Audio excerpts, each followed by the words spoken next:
이렇게 보시면 되겠고요. 그 349페이지 보시면 349페이지에 거기 27회 때 기출문제 있죠. 27회 때 그죠. 그것도 정답만 보시면 포함되지 않는 것 필요 경비에 정답이 4번이잖아요. 그것도 보시면 뭐라고 돼 있어요.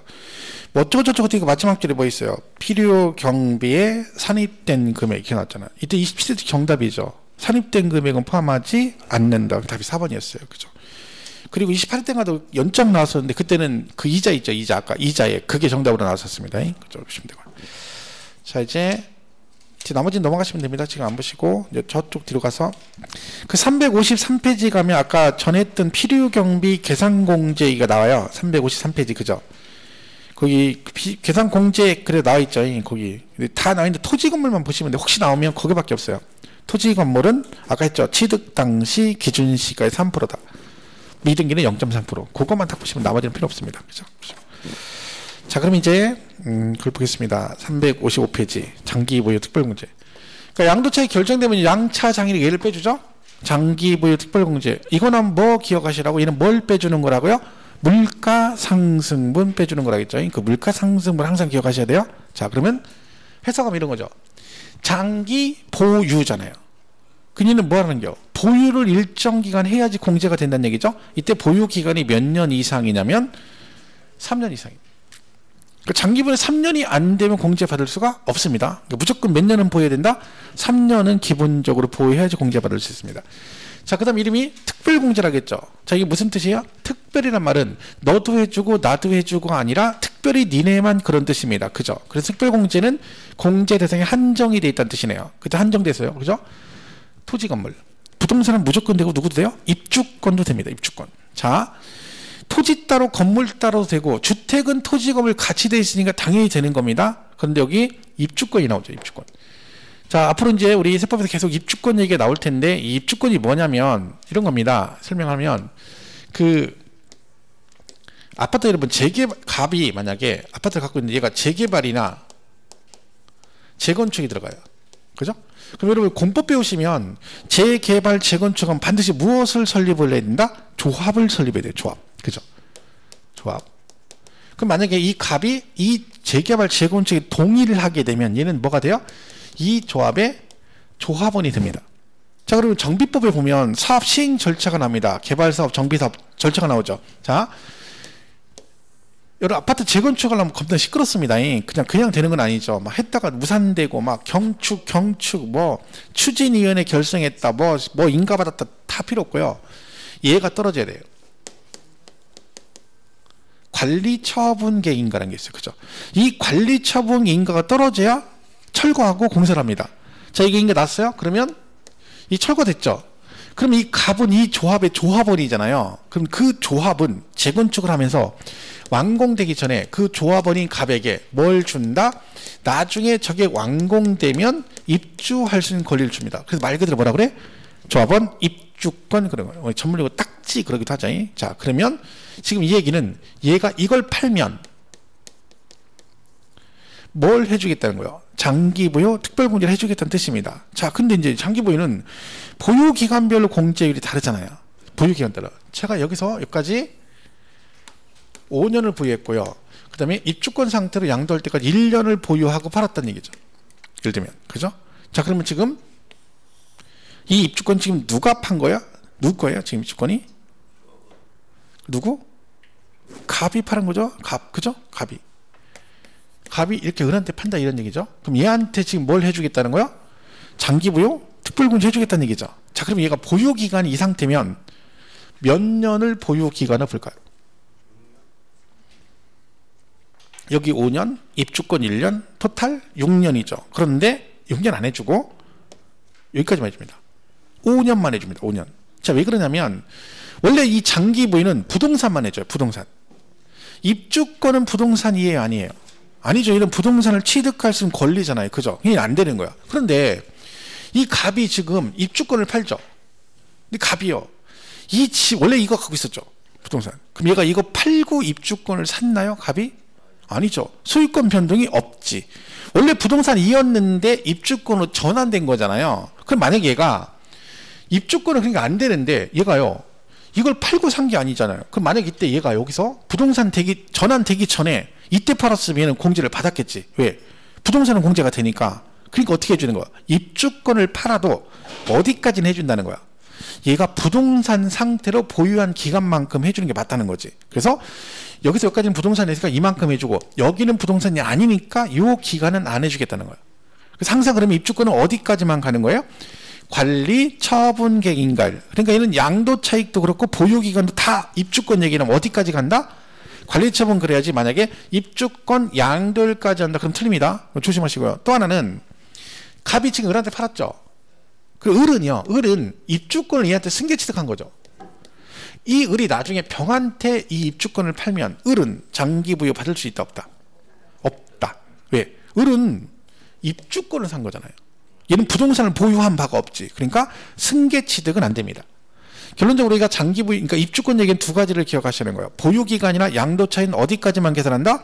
관리처분객 인가일까지 가고, 그리고 승계취득한 입주권은 공제받을 수 없다. 앞으로 계속 입주권 나옵니다. 그럼 우리 세법에서 입주권은 재개발, 재건축, 조합원 입주권을 이걸 말한다라고 이해를 하시면 됩니다. 자, 그래서 얘도 공제가 됩니다. 토지, 건물, 입주권. 자, 그러면 안 되는 경우도 있겠죠. 당연히. 자, 어떤 경우 안 되느냐? 미등기는 무조건 안 됩니다. 미등기. 미등기는 뭐 받을 수가 없어요. 얘는 이 자체가 안 되는 거지. 왜? 세금 부터 의도를 가졌는 해줄 리가 없겠죠. 자, 그리고 어디 안 돼요? 조정대상 지역에 2주택 이상 안 됩니다. 조정대상 지역. 서울은 그러니까 조정대상 지역이잖아요. 그죠? 그럼 만약에 여러분 집을 2개 가지고 있다, 하나 팔았다, 장기부여 안 된다. 그런 얘기죠. 자, 아까 우리 얘기했죠? 국외자산. 외국에 있는 거 팔면 장기부여 된다겠어, 안 된다겠어? 안 된다겠죠. 국외자산. 왜? 국내 물가 상승분을 해준다겠죠. 그래서 국외자산 안 됩니다. 얘는 공제가 안 되는 거지. 그죠? 자, 이게 이제 기본 장기부여 특별공제 얘기입니다. 자, 그럼 얘는 얼마를 공제받을 수 있느냐? 그죠? 얘가 이제 공제율은, 자, 이게 중요합니다. 양도 차익에 대해서 공제해 주는 거예요. 양도 차익. 자, 여기서 이게 지금 물가 상승분 빼주는 거죠. 물가 상승분. 그죠? 그럼 정부에서 물가가 1년에 몇 % 올라갔다고 보냐면 2%씩 올라갔다고 보는 거예요. 1년에 몇 프로? 2%. 원래 3%였어요. 원래 3%. 근데 뭐 무슨 논리인지 모르지만 이제 물가가 안정돼 가지고 1년에 3%씩 안 올라가고 2%씩 올라가니까 공제도 3% 안 해주고 1년에 2% 해주겠다 해서 재작년인가 뭐 개정됐어요. 자, 그러면 얘는 공제가 최소 몇 %부터 공제받을 수 있을까요? 최소 몇 프로? 6%죠. 왜? 3년부터 받으니까. 그죠? 2, 3은 6 해가지고 얘가 이제 최대 30%까지 받습니다. 그럼 얘가 30%면 최대 몇 년까지는 공제가 된다는 얘기야? 나누기 안 되죠? 36에서 30%. 가만히 있어봐. 그러니까 산수가 안 돼. 그죠? 15년. 그죠? 2%씩이니까. 3년부터 해서 15년. 그러니까 15년 넘어가면 더 이상 안 해준다는 얘기죠. 그러니까 막 20년, 30년, 막 그러면 40년, 2, 4, 8, 막 80%, 90% 그러면 그건 남는 게 없죠. 그러니까 15년 넘어가면 더 이상 안 해주겠다는 얘기입니다. 그래서 6에서 30%입니다. 자, 근데 올해 개정사항이 있죠. 1세대 1주택, 고가주택. 고가주택은 원칙적으로 비과세가 안 됩니다, 여러분. 비과세가, 고가주택은. 자, 고가주택은 뭘 고가주택을 하냐면 실거래가로 양도가액이 9억 초과예요. 그러니까 지금 집을 팔았는데 9억이 넘어갔어. 그럼 고가주택입니다. 걔는 뭐 면적 이런 거 아무것도 안 따져요. 뭐 시골에 쓰러져간 초가집을 10억에 팔았어. 그럼 고가주택입니다. 어쨌든 팔면 고가주택이에요. 그럼 얘는 원칙적으로 비과세가 안 되거든. 그럼 무슨 얘기예요? 내가 1주택이고 비과세권 충족했는데 고가주택인 이유로 세금을 내라는 거예요. 내는 건 좋아. 내는 건 좋은데 세금 내는 것도 열받는데 많이 내면 안 되잖아요. 그래서 공제를 많이 해줘요. 근데 공제가 이렇게 돼 있어요. 자, 요게 우리 개정사항인데요. 잘 보세요. 원래는 어떻게 돼 있었냐면 10년 이상 보유하잖아요. 10년 이상 보유하고 여기서 2년 이상 뭘 했으면 거주했으면 1년에 8%씩 공제했어요. 8%. 그러면 3, 8은 24부터 시작해서 10년 이상인 80% 공제받았어요. 그죠? 대체 전제 조건이 뭐예요? 2년 거주를 해야 돼요. 근데 원래 얘가 2019년도까지는 2년 거주 안 해도 그냥 8% 공제해줬고 지금 2020년 작년이죠? 작년에 개정된 거 이게. 야, 이제 너 8% 공제다 받으려면 그 집에서 2년은 거주해야 돼. 만약 2년 거주 안 했다. 그럼 뭘로 가요? 2년 거주 안 했으면 8% 공제 적용 안 하고 일반 공제로 갑니다. 2% 공제로 가는 거야. 그러니까 이 차이가 컸죠. 2년 거주 하고 안 하고 차이에 따라서 장기부의 특별공제가 최대 얘는 30%밖에 안 되는데 얘는 80%까지 받을 차이가 엄청나게 나는 거죠. 이게 그랬거든요. 근데 또 바꾼 거예요. 올해. 어떻게? 자, 요거를 자, 원래 1년에 이렇게 했잖아요. 8%, 3%는 24 이랬잖아요. 8%씩. 이걸 어떻게 나눴어요? 이렇게 나눴어요. 보유하고 거주를 나눴어요. 이렇게 나눠가지고요. 얘가 8%니까 반씩 잘라버리면 4%씩 해가지고 얘가 3년에 4%, 3, 4, 12 이렇게 시작해서 쭉 가가지고 10년 이상이면 최대 얼마? 40% 이렇게 한 거죠. 그럼 얘 최대 40% 받고 여기도 따로 간 거예요. 거주도. 거주 쭉 해서 얘도 몇 년? 10년 이상이면 최대 몇 프로? 40% 이렇게 한 거예요. 공제를 이렇게 한 거죠. 개정을. 그럼 무슨 얘기예요? 작년까지는 내가 보유 10년에 거주 2년을 하면 80% 받았는데 올해부터 80% 공제 받으려면 보유 10년에 거주도 몇 년 해야 돼?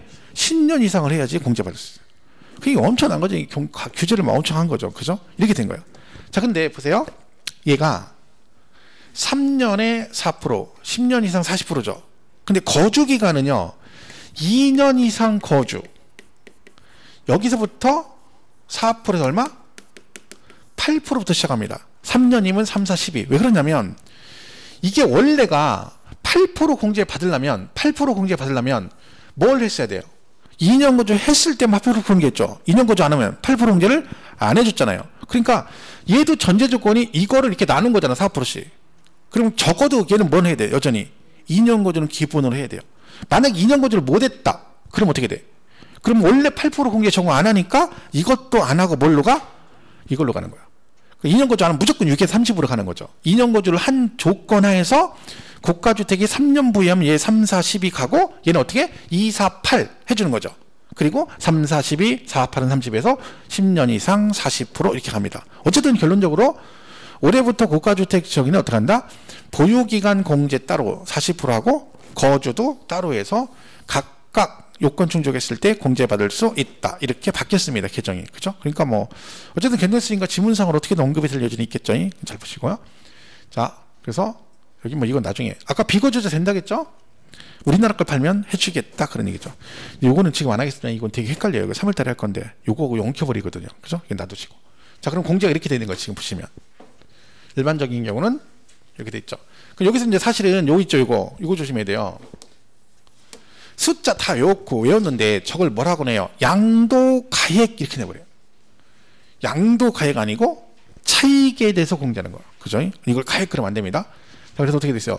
3, 2, 4분 6, 2, 4, 8 그래서 15년 이상이면 얼마? 최대 30% 이게 일반적인 경우죠. 자, 근데 고가주택은 이렇게 돼 있죠. 그죠? 고가주택. 자, 보유기간 따로 가고 거주기간 따로 가잖아요. 그죠? 그래서 보유는 4, 3, 12에서 쭉 가죠? 근데 여기 뭐라고 돼? 거주기간 뭐라고 돼 있어요? 2년 이상 거주라고 돼 있잖아. 그죠? 2년 이상 거주. 거주는 2년부터 시작하는 거예요. 2, 4, 8. 그래서 쭉 해서 10년 이상이면 40% 공제받을 수 있습니다. 그래서 이게 이제 올해 개정상입니다. 내용 잘 보시고. 그럼 장기 보유는 만약에 여러분 그 1년에 부동산 여러 번 팔 수 있죠. 1월달에 팔고 2월달에 1년에만 5번 팔았다. 그러면 다 공제받을 수 있을까요? 한 번만 받을 수 있을까요? 장기 보유는. 장기 보유는 팔 때마다 공제받을 수 있어요. 자산별 공제이기 때문에 물건에 대해서 해주는 거니까 그 부동산이 이 요건에 해당이 되잖아요. 그러면 뭐 1월달에 토지 팔았어. 3년 부여하고 등기치고 3년 부여했어. 그럼 공제 받고요. 3월달에 건물 팔았어. 마찬가지로 똑같아요. 계속 받을 수 있어요. 그래서 자산별로 계속 공제받을 수 있습니다. 자, 그래서 355페이지 보시면 양도소득금액 계산해서 장기부의 특별공제 나오죠. 1번 취지는 뭐 좋은 얘기죠. 정의는 반드시 승리한다. 그런 뜻이라겠죠. 그랬고 양가로 이번에 적용 대상 나오죠. 355페이지. 그죠? 그게 뭐라고 됐어요? 등기된 토지 건물로서 보유기간이 몇 년 이상, 3년 이상인 것 및 조합원 입주권에 대해서 적용한다. 자, 조합원 입주권 가로 안에 뭐라고 돼 있어요? 조합원으로부터 취득한 것은 제외. 무슨 뜻이에요? 승계 취득은 안 된다. 그 뜻입니다. 자, 적용 배제 1번 미등기 안 되고 2번 조정 대상 지역에 2주택 안 된다 했죠. 2주택 안 되니까 당연히 3주택 이상도 안 되겠죠. 자, 그러면 그 밑에 3, 4, 5번 왜 기냐면 이거예요. 이걸 기억하셔야 돼요. 얘가 숫자 계산할 때 주택수 계산할 때 분양권하고 뭐도요? 입주권도 주택수에 포함됩니다. 주택수에 포함된다. 자, 얘네들이 주택입니까? 아닙니까? 아니에요. 얘는 부동산을 취득할 수 있는 권리죠. 근데 얘는 숫자에 들어간다는 얘기예요. 무슨 얘기예요? 여러분 서울에 아파트 하나 있고 입주권 하나 가지고 있어. 그럼 몇 주택이에요? 2주택. 자, 아파트 하나에 분양권 하나 가지고 있어? 몇 주택? 2주택. 아파트 하나에 분양권 하나, 입주권 하나 가지고 있어? 3주택이에요. 그러니까 얘네들은 주택은 아니지만 숫자에 포함이 되는데 올해 개정된 게 있어요. 입주권은 원래가 숫자에 들어갔어요. 원래가. 그런데 분양권은 원래 주택수에 포함이 안 됐었어요. 작년까지는. 근데 올해부터는 분양권도 주택수에 포함이 됩니다. 예를 들면 작년에는 아파트 하나에 분양권 하나 가지고 있으면 몇 주택자야? 1주택자예요. 그죠? 근데 올해부터 이 갖고 있으면 얘도 2주택이 됩니다. 근데 분양권은 올해부터 취득한 것만 해당이 돼요. 작년에 내가 분양권 사가지고 가지고 있어. 그런 게 숫자에 안 들어가요. 그죠? 근데 올해 1월 1일에 분양권을 샀다. 그럼 걔는 뭐야? 주택수에 포함이 됩니다. 그래서 요거 둘 다 숫자에 들어간다는 걸 알고 있어야 돼요. 그 내용이 그런 거예요. 뭐 요거 포함해서 2주택, 3주택 따진다. 그거 써놓은 거예요. 그러니까 여러분은 그냥 우리 세법에서 양도세에서 주택수 계산할 때는 무조건 뭐 분양권, 입주권도 숫자에 들어간다라는 걸 기억을 하셔야 됩니다. 자, 그렇게 보시면 되죠.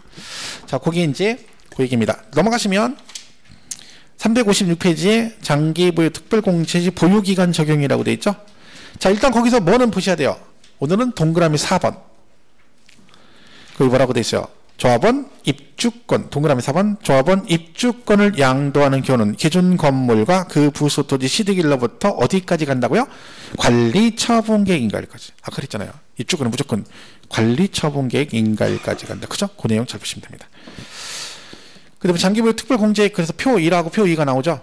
그 표 1이 일반공제 6에서 30% 얘기하고, 오른쪽 표 2는 그요? 보유기간하고 거주기간 공제 따로따로 정해놓은 거죠. 네, 그거 써는 겁니다. 그냥 참고로 아까 한 거니까 보시면 되고.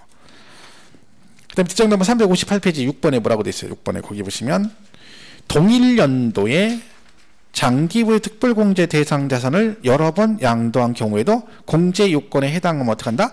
자산별로 각각 공제한다. 무슨 뜻이에요? 1년에 12번을 팔아도 요건에 충족만 되면 다 공제받을 수 있다. 그런 뜻입니다. 이렇게 보시면 되겠죠. 자, 그럼 이제 요게 장기보유 특별공제고요.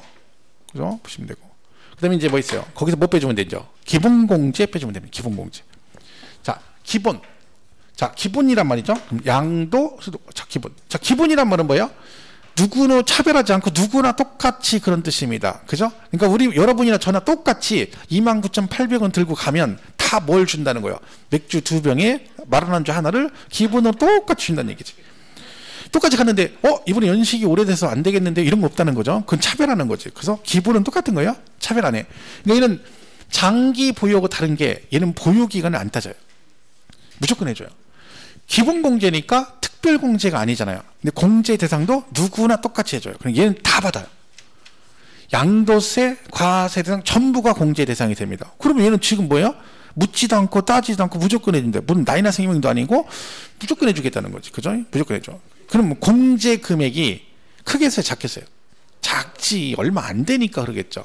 자, 얘 안 되는 경우 있어요? 딱 하나 안 돼요? 누군 안 돼? 미등이는 안 돼요. 그래서 우리가 장기보유 특별공제와 기본공제가 동시에 안 되는 건 뭐다? 미등입니다. 미등인 둘 다 받을 수 없습니다. 자, 그러면 얘는 얼마나 공제해 주냐? 공제액이 나옵니다.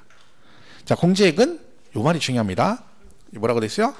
소득별로 각각 1년에 250만 원. 소득별로 각각 연 250입니다. 소득별로. 이게 이렇게 돼요. 소득별이. 이런 뜻이에요. 그죠? 우리 거기는 이제 신탁수익은 아까 빠져있죠. 근데 말했죠. 이거 신경 쓸 거 없어요. 기본공제가 단독으로 나온 적은 없어요. 나오면 지문 하나. 안 그러면 장기하고 비교하는 문제가 나올 때가 있어요. 그럼 여기서 제일 기본 단어는 뭐예요? 이거예요. 소득별로 연 250. 보유기간 관계없고 대상 전부. 요 부분을 많이 내는 거죠. 이걸 막 구분해서 내진 않아요. 잘. 그죠? 뭐 얘는 파생 이런 거 주식도 나중에 다 뭐 내후년부터는 다 없어지고 막 그렇습니다. 근데 지금은 뭐 그런 게 신경 쓸 거 없어요. 그냥 이건 잘못돼 1번. 자, 얘 뭔 얘기예요? 의미는 이해를 잘 하셔야 돼요. 얘네 연 250. 그죠? 얘 따로 250. 그러니까 이 4개의 그룹은 하나 각각 연 250이라는 뜻이에요. 자, 1월 달에 토지 팔았어요. 그럼 얘가 250 공제 받을 수 있죠. 5월 달에 건물 팔았어요. 얘는 얼마를 공제받을 수 있나요? 얘는 안 돼요. 안 돼. 왜요? 토지 건물이 같은 그룹이잖아요. 그죠? 근데 토지가 250 받아버렸죠. 그러니까 이걸 각각 250이 뜻이 아니라요. 이 네 개 다 묶어서 1년에 250이라는 뜻이에요. 그러니까 얘가 1년치 250 다 받아버렸잖아. 그죠? 그러면요. 요 1번에 해당되는 애들은 그 해에는 못 받아, 공제를. 꼴랑 250엔 연 250 하는 거예요. 그러니까. 얘가 200 받았어요. 얘는 얼마 받을 수 있어요? 그쵸. 그 얘기예요. 이걸 소득별 공제라 그래요. 그러니까 자산별이란 말은 그 하나하나 각각에 대해서 공제한다는 뜻이고, 소득별이란 말은 이렇게 그룹으로 나누는 걸 우리가 뭐라 그래요? 소득별 그래요. 이게 나중에 양도차익, 뭐 결손금, 통산 이런 거 할 때 나오거든요. 그러니까 일단은 소득별이란 말 나오면 이런 식으로 그룹으로 나누는 걸 뭐라고 한다? 소득별이 한다. 그 개념 정도는 알고 있으면 됩니다. 그죠? 얘는 소득별 공제한다. 그런 뜻입니다. 자, 얘는요, 인적 공제입니다. 누구한테 해준다는 거예요? 사람한테 해주는 거예요. 사람한테 공제해 주는 거예요. 사람한테. 그죠? 그러니까 만약에 예를 들면 집이 3명이 공동명이에요. 3명 공동명의. 양도세를 계산해요. 그러면 양도소득 금액이 만약에 1억 2천 나왔다. 그럼 지분이 만약에 3명이 똑같다. 그럼 세금 계산 어떻게 합니까? 이거 지분으로 나눕니다. 그래서 지분 똑같으면 어떻게 나눠요? 4천, 4천, 4천 이렇게 나누는 거예요. 만약에 갑을병이 공동명의면. 그죠? 따로따로 계산해요. 그럼 얘가 양도소득 금액이 4천이니까 그 다음에 기본공제 빼줘야 되죠? 자, 그러면 이때 기본공제는 어떻게 한다? 각자 250 받을 수 있어요. 각자 250. 왜? 사람한테 해주는 거니까. 세 공동명인데 인적공제인데 갑한테만 해줘. 을하고 병은 안 해줘. 그럼 말이 안 되는 거잖아요. 그죠? 이게 다 해주는 거야. 그러니까 공동명이면 각자 10명이면 10명 다 각각 250 공제받을 수 있습니다. 자, 그럼 이때 아까 장기부의 특별공제는 국외자산 양도는 공제 안 된다겠죠? 자, 기본공제는 외국에 있는 자산을 팔면 기본공제 받을 수 있을까 없을까요? 얘는 있어요. 왜? 누구한테 주는 거니까? 사람한테, 나한테 해주는 거야. 그죠? 나한테 해주는 거니까 내가 우린 전 세계 어디 걸 팔건 상관없는 거지. 왜? 어차피 물건에 대해서 해주는 게 아니라 그 파는 사람한테 해주는 거니까 내가 어느 나라 팔건 다 되는 거지. 그래서 장기 보유는 물가 상승 분위기 때문에 우리나라 건 팔고 외국은 안 해주지만 기본공제는 뭐라고요? 인적공제이니까 국내건 국외건 다 받을 수 있다. 이렇게 되는 거죠. 자, 그래서 내용도 별로 없습니다. 이게. 근데 작년 시험 문제가 그 기본공제 250 하는 거에 대해서 계산 문제가 나왔던 거예요. 그게. 좀 내용이 되게 난해했죠. 그게. 자, 일단 교재 보세요. 359페이지. 359페이지. 적용 대상 나오죠? 적용 대상. 거기 양도소득 기본공제는 보유기간 따진다 안 따진다? 안 따지고 대상 안 가리고 대상에 관계없이 모든 양도 자산에 대해서 적용한다. 탄 누구는 안 된다? 비등일 안 됩니다. 2번 양도소득 기본공제액 그랬죠? 자, 양도소득이 있는 거주자에 대해서는 다음에 그 다음 뭐라고 되어 있습니까? 소득별로 그죠? 각각 연 250 이렇게 되죠. 우리 교수님 거기 신탁수익권이 없죠? 그건 동그라미 4번에다 그냥 신탁수익권 이렇게 써주시면 돼요. 이거. 그죠? 기본공제 소득별이 이제 거기는 이제 교재는 이제 개정상이라서 지금 3번까지밖에 없죠. 동그라미 4번에 신탁수익권 이렇게 써주면 돼요. 그죠? 그 양가로 3번은 지금 안 봅니다. 이게 뭐 순서인데 그죠? 뒷장 넘어가면 그 양도세 감면해가지고 계산 문제 있어요. 작년에 나왔던 거죠. 복잡하죠. 그죠? 요게 아까 말씀드린 원래 정답은 1번으로 돼 있는데 이거 1번이죠? 1번 근데 답이 없다 해가지고 그죠? 모두정답을 했던 것들입니다. 그래서 많이 붙었죠 이것 때문에. 그죠? 자, 그래서 걔는 그렇게 보시면 돼요. 나머지는 크게 볼 거 없습니다. 기본공제 이렇게 정리하시고. 자, 그래서 요거 장기부의 특별공제하고 기본공제 가끔 비교하는 문제가 나오기도 하거든요. 근데 올해는 뭐 개정상 일단 장기부의 특별공제 있기 때문에 그 부분 잘 받으시면 됩니다. 이렇게 보시고 얘는 뭐 이렇게 돼 있고. 이거는 뭐 지금 안 합니다. 이건 3월달에 할 거예요, 다. 그죠? 그 다음에 이제 과표 결정되면 거기다 뭐 곱하면 돼요? 세율 곱해서 세액을 산출하면 됩니다. 여러분, 세율이 올해 개정됐죠? 다 아시겠지만, 개정됐습니다. 근데, 여기 보시면, 일단 얘는 지금 토지, 건물, 부동산에 관한 걸 이렇게 돼 있죠? 얘네 셋이 세율 구조가 똑같다는 얘기예요. 그죠? 이건 원래 있던 거예요. 미등기 걸리면 몇 프로예요? 미등기는 70%입니다. 70%. 미등기 원래 70이죠. 자, 그 다음에 등기치고 1년 미만 보유하고 팔면 몇 프로? 50% 내고요. 1년 이상 2년 미만 보유하면 40이고 2년 이상이면 6에서 45%입니다. 그러니까 여러분이 그냥 일반 부동산을 팔았어. 상가 같은 거. 그럼 미등기 70이고 상가를 1년 미만 부역 팔면 50% 되시고 1년에서 2년이면 40이고 여기는 개정됐죠. 어쨌든 얘가 원래 6에서 42%인데 올해 45%로 개정이 됐습니다. 하나 더 늘어난 거죠. 구간이. 그래서 최대 세율이 45%입니다. 그러니까 6에서 42 그럼 틀립니다. 45% 이렇게 된 거죠. 기타차는 이렇게 가고요. 여기 비삼용 토지라고 돼 있죠. 이건 뭐냐면 이건 개정된 건 아니고 원래 이런 거예요. 비삼용 토지, 사업용 토지가 나대지 같은 거잖아요. 근데 일반 토지하고 똑같이 세금 부과하는 게 불합리하다는 거지. 그래서 너는 2년 이상 부여한 비삼용은 원래 6에서 45인데 거기다 어떻게 10%포인트 붙여서 얼마? 16에서 55% 들어갑니다. 이건 지역에 관계없어요. 전국에 어디 있는 토지든 간에 비삼용 토지를 팔면 비삼용 토지가 대표적인 나대지고요. 아니면 부재지주라고 있죠. 부재지주. 부재지주가 뭐예요? 지주가 부재중이요. 그 얘기예요. 그러니까 땅은 저쪽에 있는데 지방에 있는데 나는 거기 안 살아. 이런 걸 부재지주라고 해요. 그런 거 비삼용 토지예요. 그런 거 팔면 세율이 이렇게 간다는 얘기죠. 근데 이건 원래 있던 얘기입니다. 자, 올해 개정상은 얘가 아니라 요거죠. 요게 올해 개정상이에요. 자, 뭐예요? 주택하고 조합원 입주권하고 그리고 뭐 분양권. 자, 얘 어떻게 됐어요? 요게 1년 미만 보유하면 주택 조합원 입주권 1년 미만은 얼마야? 70%. 죽는 거죠. 집을 6개월 보유하고 팔았어. 양도 차익이 만약에 과표가 1억이다. 그럼 세금 7천만 원 되는 거죠. 7천이 아니죠. 거기다가 지방소득세 10% 되니까 77%입니다. 그럼 7,700 세금 내는 거죠. 남는 거 없어요. 그죠? 복비 주고 부하고 하면 되고 세금 내고 하면 남는 거 없는 거지. 그죠? 자, 1년 이상 2년 미만 60%입니다. 그죠? 그리고 2년 이상 보유하면 6에서 45예요. 누진. 이렇게 되는 거죠. 분양권은 마찬가지예요. 1년 미만 70. 얘는 1년 넘으면 그냥 60이에요. 그러니까 분양권 누진도 없어요. 그냥 누진세율도 없어. 그냥 1년 미만 70, 1년 넘으면 70, 60. 이거 끝이에요. 장난 아니죠. 그러니까 분양권을 만약에 1년 미만 단기에 팔아버리면 진짜 남는 거 없는 거예요. 그죠? 분양권 6개월 있다 팔았어. 그러면 만약에 1억 남았어. 그럼 세금 7,700 내고 복비 줬을 거 아니에요. 그죠? 그거 빼고 못 빼고 남는 거 하나도 없어요. 죽으라고 눈치 보고 고생만 하고 남는 건 없지. 남는 거 있긴 있지. 직거래만큼 난 직거래만큼 남는 거지. 세금으로 다 떼가니까. 이게 너무하지 않습니까? 아무리 그래도 70%가 말이 됩니까? 100% 다 떼가지 왜 공산당이 되고 떼가면 되지. 그죠? 이게 말이 안 되는 거긴 한데. 근데 이거는 이제 결국은 이것도 안 팔면 되잖아요. 안 팔면. 그죠? 안 팔면 되지. 안 팔면 뭘로 주고? 종합부동산세로 주고. 종부세가 작년보다 올해 2배는 나온다고 봐야 됩니다.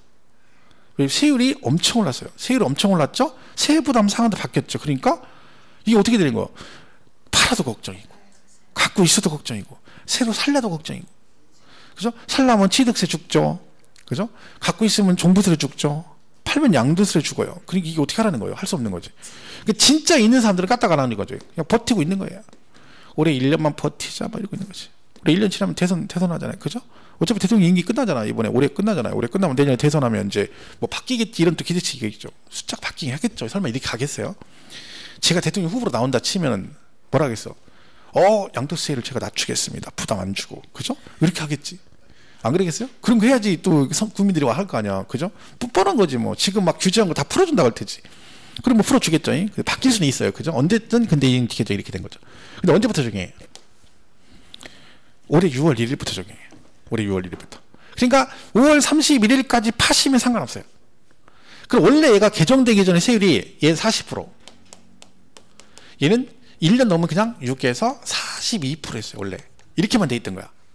그러니까 만약에 5월 31일까지 파시면 이걸로 가는 거예요. 분양권도 조정 대상 지역만 50%고 나머지는 보유기간별로 가기 때문에 중과세가 안 되는 거예요. 그죠? 조정 빼고는. 그러니까 31일까지 팔아라는 얘기죠. 6월 1일부터는 이걸로 간다는 얘기죠. 실제로 팔 거면 5월 31일 이전에 파는 게 좋습니다. 왜냐면 만약에 팔았는데 6월 1일 지난 거 팔아버리면요. 양도세도 양도세지만 종합부동산세도 본인이 내야 돼요. 종부세가 6월 1일 기준으로 재산세 계산하잖아요. 그죠? 그럼 종부세도 내야 돼요. 그러니까 죽고 나서는 5월 31일까지 파는 게 좋습니다. 그래야 세금 부담이 없어지는 거지. 그죠? 6월 1일. 그러니까 이게 작년에 개정되고 작년에 이미 개정을 했어요. 근데 시행을 유예를 준 거지. 팔 수 있는 기회를 주겠다. 그래서 6월 1일부터 시행이 됩니다. 거기다가 뭐 있어요? 조정 대상 지역의 2주택은 서울 있죠? 그러면 2년 이상 뭐 이거죠. 근데 얘는 어떻게? 거기다 플러스 20% 할증합니다. 그럼 얘가 얼마 돼? 26에서 65%로 가는 거예요. 3주택이면 30% 할증합니다. 그러면 36에서 75%입니다. 그 여기 걸리면, 이 구간에 걸리면 82.5% 세금 낸다는 거죠. 왜? 이거에 7.5, 10%, 7.5% 지방소득세니까 82.5%가 세금이야. 1억 전체 100% 중에서. 살벌하죠. 이것도 우리 개정상이죠. 이게 원래 10%, 20%였거든요. 근데 이게 20, 30으로 늘렸어요. 근데 얘도 언제부터 적용해요? 6월 1일부터 적용해요. 6월 1일부터. 그러니까 유예기간 준 거예요. 그러니까 주거 나서나 팔기는 5월 31일까지 팔아라. 그런 얘기입니다. 팔려야지 말이지. 팔라니 또 안 팔려. 어떡하라는 얘기야. 그죠?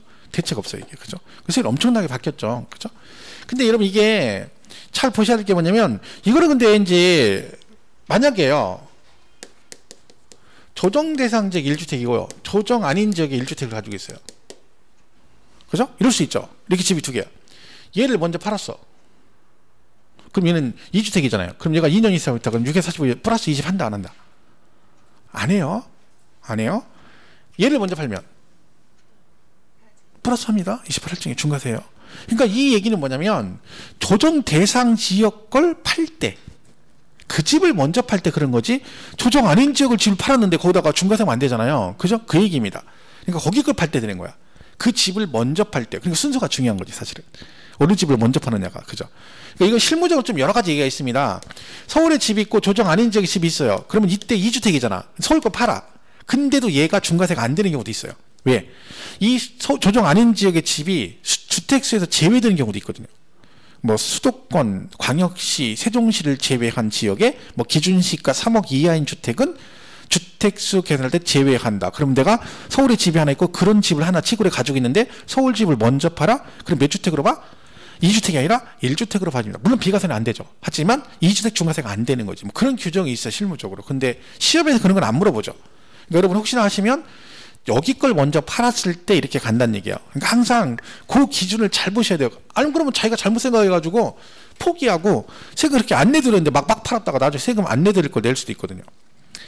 그 제가 아는 그 수강생이 야간반에 이런 분이 있어요. 최근에 오신 분이 집 하나하고 오피스텔을 가지고 있어요.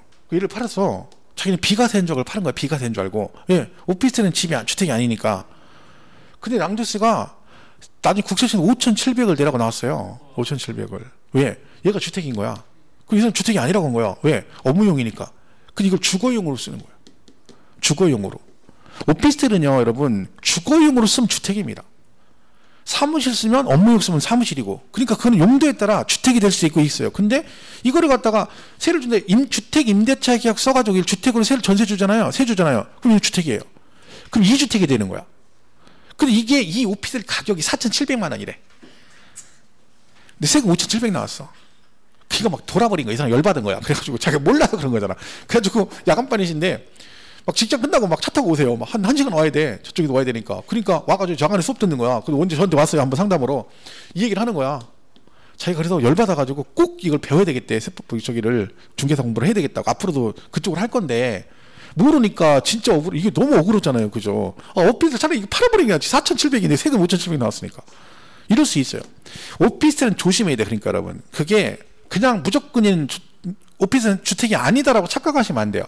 세법은 실질과세 원칙이라겠죠. 공부상의 용도와 실제 용도가 다르면 뭘 가지고 판단해요? 사실상의 용도를 가지고 판단해요. 그러면 건축물 대장에 얘가 사무실 용도로 돼 있어도 실제는 주거용으로 쓰고 있으면 주택으로 봐요. 그리고 이런 건 조심해야 돼요. 그냥 막 했다 되는 게 아니야. 잘못하면 큰일 납니다. 세법은 그런 걸 잘 보셔야 돼요. 그러니까 뭘 하느냐 잘 봐야 되는 거지. 예를 들면 우리가 조정 대상 지역은 2년 거주 하죠. 비과세 2년 거주. 그죠? 근데 2년 거주가 잘 보세요.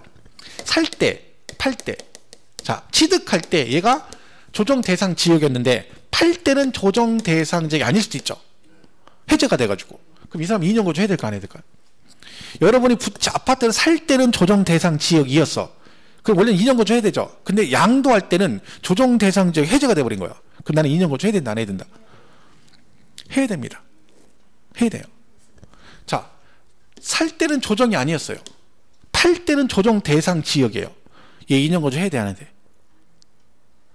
취득할 당시는 내 조정이 아니었는데 내가 2년 후에 팔라고 했는데 거기가 조정 대상이 지정돼 버린 거야. 그럼 난 2년 거주 해야 된다 안 해야 된다? 안 해요. 그죠? 괜찮아요. 적극적인 자세가 좋은 거예요. 이 묵비권이 문제인 거예요. 묵비권. 가만히 있는 거. 눈치만 보고 가만히 있다가 속으로 있다가 아씨 얘기 안 하길 잘했네. 괜히 했으면 큰일 날 뻔해. 이건 안 좋습니다. 그죠?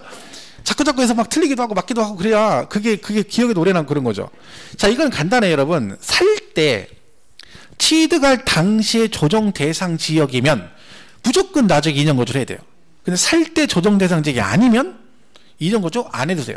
팔 때는 상관없는 거야. 그러니까 취득 당시로 가는 거야. 취득 당시. 왜 그게 맞는 게 아니 내가 지금 만약에 서울이 조정이 원래 조정이 아니었어요. 근데 집을 샀는데 한 1년 있다가 조정 대상 지정됐더니 소급해가지고 너도 2년 거주해야 된다. 이러면 안 되는 거지. 왜? 그게 우리한테 유리한 쪽으로 적용되면 좋은데 그는 규제를 강화시키는 거잖아요. 그런 걸 소급 적용하면 안 되는 거야. 그래서 안 되는 거지. 그러니까 살 때 조정이면 이미 조정 대상 지역 일대 샀기 때문에 너는 무조건 뭘 해야 된다. 2년 거주를 해야 된다. 그런 거죠. 그래서 우리 그런 거 있는 거 여러분. 연초 연말에 전국에 막 지역들 갑자기 막 조정 대상이 왕창 지정했습니다. 그러니까 어떻게 돼? 공고 나잖아요. 공고. 그죠? 내일부터 지정한대. 내일 지정한대. 그럼 그 전날 공고 나기 전에 지정하기 전에 계약하고 계약금을 지급하면 2년 거주 안 해도 됩니다. 그러니까 내가 내일부터 조정 대상지역이 지정돼. 그럼 오늘 계약하고 뭘 하면 계약금을 지급하면 계약금만 지급하면 그러면 나중에 뭘 안 해도 돼. 2년 거주 안 해도 됩니다. 그런 규정들이 이제 만들어 놓은 거지 그것들이. 그죠? 그러니까 법이 막 복잡한 거예요. 그러니까 저는 항상 얘기하자면 여러분 부탁하는데 세법은요 세금은요 무조건 알아보고 사기 전에 알아보고 팔기 전에 세금 미리 알아보고 하면 돼. 그럼 문제 없어요. 근데 자기가 판단하면 안 돼. 우리는 지금 판단 못해. 지금은요 판단하기 진짜 힘들어요. 세무사들도 헷갈려요. 법이 너무 바뀌어서. 그러니까 물어봐야 돼. 물어봐야 돼 미리. 어디다 물어보는 게 제일 좋고요. 어디다 물어보는 게 제일 정확할 것 같아요. 어디다? 여기다 물어보면 돼. 세무서에다가. 여기다 물어봐야지. 은평 세무서 있죠? 그 은평 세무서 전화해서 물어봐. 근데 못 물어봐. 왜? 혹시 물어보면 저놈이 나중에 이거 내가 알았다가 나한테 불이익을 줄까 겁난 거지. 그래 괜히 내가 오픈했다가 잘못하면 훅 가는 거 아니야? 이 불이익 당하는 대부분 다 그렇게 생각해요. 그래서 절대로 그런 거 없어요. 세무서 직원이 여러분이 전화하잖아. 그러면 내 핸드폰 전화번호 가지고 내가 누군지 그리고 그 내 건지 아닌지 모르잖아. 그죠? 그걸 가지고 여러분이 대놓고 이거 내 건데 얘기해? 그리고 내 거라고 쳐봐. 그럼 그 사람이 여러분이 나 어디 사는데 어디 뭐 있다 얘기해? 안 하잖아. 그래서 상담하는 거예요. 관심도 없어요. 전화번호 가지고 어떻게 해? 핸드폰 번호밖에 없는데 나도 핸드폰 번호 바꾸면 어떨 거야? 아니 그게 내 전화 아닐 수도 있죠. 관심 없어요. 걔는. 그냥 대답만 해주는 거야. 근데 쫄지 말고 하면 돼요. 그냥 당당하게. 그냥 얘기하면 돼. 그리고 잘 모르면 막 큰 소리 빵빵 쳐. 알고 그런 것도 대답 못 해주냐고 막 뭐라고 해도 돼요. 여러분 특징이 뭐냐. 구청에 전화하면 막 못하면 욕해. 구청 이런 데다. 그다가 세무서는 막 조용조용히 얘기해.